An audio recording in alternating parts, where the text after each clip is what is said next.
So the things we're going to cover today, one is how we calculate profit for a day. You start thinking about what happens with a P&L. This is what I used to do for a living. Was, all right, we're in April, so probably sometime in the last week or so, I got a P&L for March. And I look at that, and I try to figure out, try to remember what I did in March. Why did it look like that? I thought we did a better job. This doesn't look so good. So talk to a few people, think about it for a little bit, make some changes.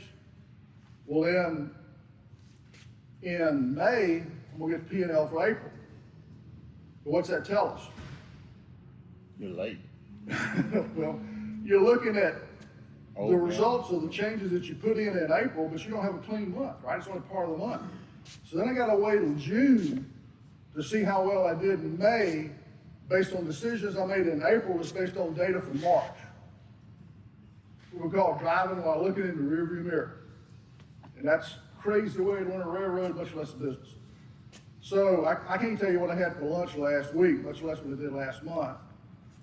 If we could show you a way where you could get a pretty good indication of profitability today so that you could look back at yesterday and understand if you won the day yesterday or not, would that be helpful?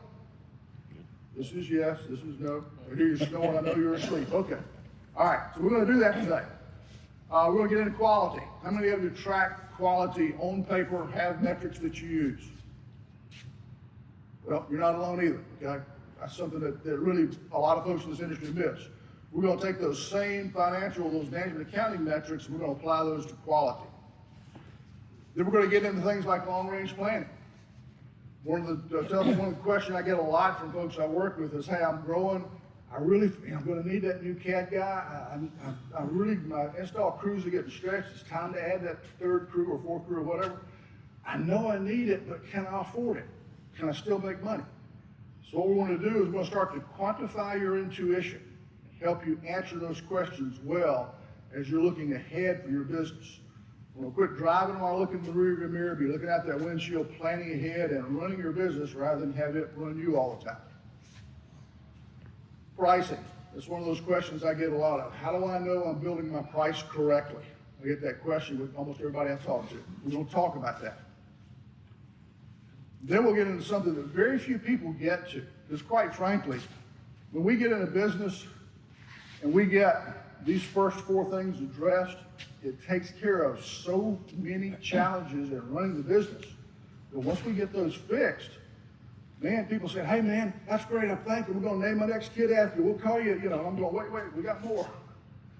But we get so much good results from those first four, we don't always get into this deep dive of which jobs, which market segments, which contractors, which customers are the most profitable for us. But we're going to show you a way that you can do that.